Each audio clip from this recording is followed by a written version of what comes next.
10 unit paket PLTS off-grid dengan kapasitas 10.000 watt akan kita kirim ke beberapa lokasi yang ada di daerah Papua.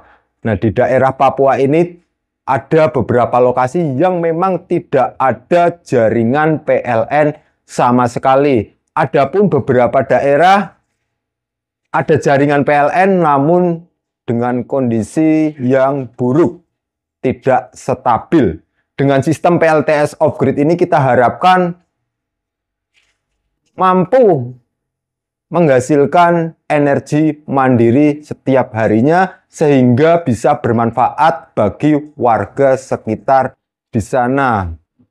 Bukan cuma sekedar memberikan energi mandiri setiap harinya, namun dari segi sistem PLTS off-grid ini kita rancang simpel mungkin, semudah mungkin agar masyarakat awam yang di sana dapat dengan mudah untuk mengoperasionalkan sistem PLTS maupun merawat sistem kerja PLTS. Karena di daerah-daerah 3T ini yang diperlukan bukan kecanggihan sistem, namun kestabilan produksi dari PLTS yang mampu mencukupi kelistrikan yang ada di lokasi khususnya daerah-daerah 3T. Di sini saya akan menjelaskan sistem kerja dari paket PLTS dengan kapasitas 10.000 watt agar besok tim yang di sana bisa dengan mudah untuk proses instalasi sistem PLTS kita maupun tim-tim teknis atau teman-teman yang memiliki unit ini bisa merawat, mengoperasionalkan sistem dengan mudah. Karena sistem ini kita yang rancang, kita yang buat. Jadi, unit-unit cukup mudah untuk dipahami, spare part cukup mudah didapat di lokal. Dalam sistem PLTS off-grid yang kita rancang ini hanya memiliki beberapa item komponen. Nah, untuk set paket PLTS kapasitas 10.000 watt ini terdiri dari ini, dua rak ya. Kita buat satu set atau satu paket compact seperti ini. Nah, ini 4 unit ada 2 set. Jadi per setnya terdiri dari satu rak kedua. Nah, untuk rak pertama ini terdiri dari ini, inverter kapasitas 10.000 watt. Sistem 48 volt DC. Sistem inverter ini juga sudah biasa kita jelaskan di video-video sebelumnya. Jadi sistem inverter ini sudah memiliki sistem ATS Auto Transfer Switch untuk perpindahannya. Nah, ini sangat cocok diaplikasikan di daerah-daerah yang jaringan PLN-nya buruk. Jadi saat PLN padam, nah sistem inverter ini bisa langsung membackup kebutuhan energi listrik yang ada di lokasi tanpa adanya jeda persimpangan fase maupun restart di peralatan elektronik. Nah, untuk daya maksimum inverter ini 10.000 watt. Idealnya dipakai di beban continuous hanya di angka 6.000 watt saja. Sesaat-sesaat bisa di atas 6.000 watt. Terus untuk panel surya. Nah, panel surya kita menggunakan 18 piece panel dengan kapasitas 550 WP. Nah, total kapasitas panel surya ini di angka hampir 10 kWp ya. Nanti dalam sistem panel surya ini kita main 3 seri 3 paralel. Jadi tiap 3 seri 3 paralel nanti akan dihandle dengan satu unit SCC Solar Charging Controller atau MPPT. Di sini kita pakai 18 panel surya. Jadi kita membutuhkan 2 unit MPPT dengan masing-masing kapasitas 100 ampere. Kurang lebih 1 MPPT akan menghandle daya dari panel surya 9 piece atau 4.800-an WP sana. Nah, sebelum masuk ke sistem MPPT, tentunya kita juga siapkan sistem combiner box. Nah, combiner box ada di belakang, nanti kita akan jelaskan sistem kerjanya. Jadi combiner box berfungsi untuk menyatukan tiap string seri paralel, tiap paralel antar blok panel surya. Berfungsi juga sebagai sistem proteksi saat ada lonjakan tegangan yang diakibatkan sambaran petir.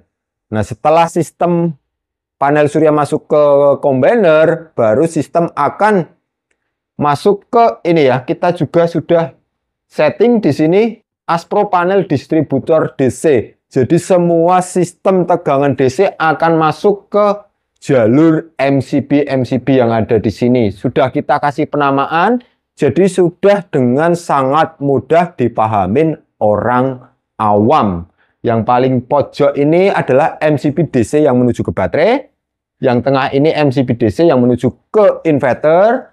Dan yang sini 2 unit adalah MCB DC dari baterai menuju ke MPPT. Dan yang paling pojok ini MCB DC dari jalur panel surya. Nah, ini sendiri-sendiri ada 2 karena kita menggunakan 2 unit MPPT.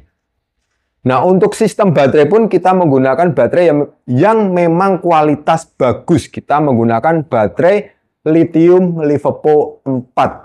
Jadi baterai lithium ini memiliki kestabilan tinggi dan memiliki cycle atau masa hidup yang tinggi. Kalau dataset dari SMT ini ngeklaim bisa 6.000 cycle. Kalau kita gunakan setiap hari, kita discharging dan charging. Nah, menurut dataset akan bertahan selama 20 tahun sana. Kalau 10 tahun sudah pasti mampu.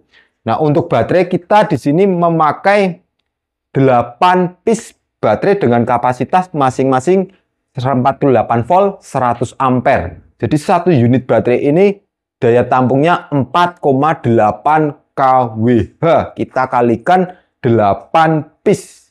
Total baterai yang kita gunakan untuk sistem PLTS 10.000 watt ini ada di angka kurang lebih 70 kWh sana. Sedangkan untuk panel surya dia hanya kapasitas 10 kWp kita kalikan, mungkin di daerah Papua itu penyinarannya beberapa daerah kurang optimal. Jadi dengan kapasitas panel 10 kWp, produksi harian mungkin hanya di angka 20 sampai dengan 30 kWh atau kalau pas lokasi bagus bisa 40 kWh sana. Nah, kita spek di sini kapasitas baterai lebih besar karena kita utamakan kestabilan energi, kestabilan listrik untuk lokasi tersebut. Jadi saat panel surya produksinya kurang, nah kita optimalkan dengan sistem charging dari grid PLN yang tidak stabil. Nah, sehingga posisi siang hari mampu dihandle oleh keseluruhan dengan sistem panel surya PLTS. Nah, malamnya atau sorenya pindah ke sistem PLN. Nah, sistem PLN bekerja bisa juga untuk charging baterai. Nah, saat tengah malam entah PLN padam, kita masih punya bank kapasitas tampung untuk sistem inverter ini sehingga kebutuhan energi untuk rumah kantor tidak akan kacau ya. Bisa juga kalau pas pemakaian di lokasi ini mungkin sehari hanya 10 kWh atau 15 kWh. Nah, sisa energi sebesar 5 kWh maupun 10 kWh akan ditampung di bank baterai ini ya. Nah, mungkin beberapa hari lagi atau beberapa minggu lagi, pas cuaca hujan berhari-hari, kita masih punya energi tampungan yang kita hasilkan dari hari-hari sebelumnya ditampung di bank baterai ini. Oke, itu untuk penjelasan sistem dari PLTS. Cukup sederhana sekali sistem yang kita terapkan. Nah, kita di sini juga ada lagi tambahan kWh meter PLTS. Jadi kWh ini berfungsi untuk kita bisa memantau kinerja PLTS, kita bisa memantau kinerja PLN. Jadi di sini terdapat 2 unit kWh meter. Nah, kWh meter ini mendeteksi inputan grid dari PLN. Kita pakai berapa kWh serta mendeteksi output dari sistem PLTS ini menghandling beban berapa kWh. Nah, tentunya di bagian dalam kita juga sudah lengkapin dengan beberapa sistem untuk keamanan dan sistem untuk emergency. Walaupun di sistem inverter ini sudah ada sistem emergency.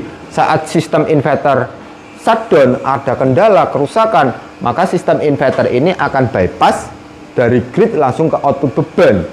Nah, kita kasih proteksi berikutnya. Di sini kita tambahkan COS emergency bypass. Jadi saat full ada kerusakan di sistem, output tidak ada keluar ke beban, jadi kita tinggal mainkan switch COS bypass sehingga beban-beban akan langsung dihandle oleh grids PLN. Nah, di sini juga sudah kita kasih wiring diagram untuk sistem dari panel KWH meter ini ya. Ini ada MCB dari grids input.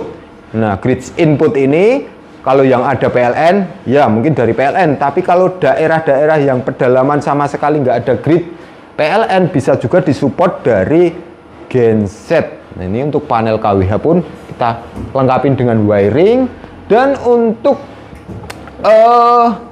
sistem keseluruhan PLTS ini kita juga sudah lengkapin dengan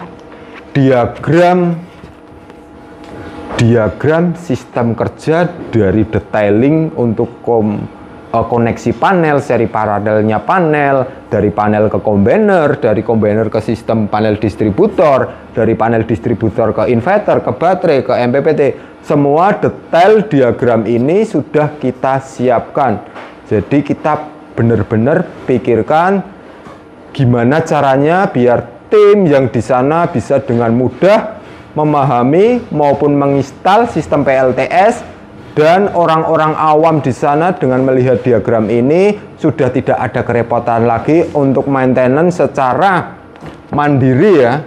Nah, saya harapkan dengan sistem PLTS sederhana ini mampu menghasilkan energi mandiri setiap hari tanpa perlu bingung-bingung lagi seperti sebelum-sebelumnya. Harus nunggu PLN hidup, harus ngidupin genset dengan suara yang bising, dengan biaya operasional solar yang mahal, serta perawatan yang lebih sulit.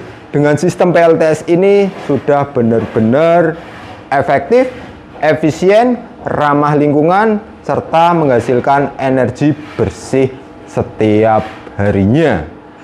Seperti itu dulu untuk penjelasan sistem paket PLTS yang akan kita kirim ke daerah 3T yang ada di Papua. Buat teman-teman yang ingin konsultasi terkait proyek-proyek kalian, sesuaikan dengan kebutuhan, sesuaikan dengan lokasi, sesuaikan dengan SDM, bisa langsung konsultasi dengan tim teknis kita. Nomornya ada di bawah ini. Nah, untuk detail sistem kita akan lanjut di video selanjutnya untuk koneksi-koneksi tiap unit serta pengaplikasiannya. Sekian, terima kasih. Salam Astro Jogja.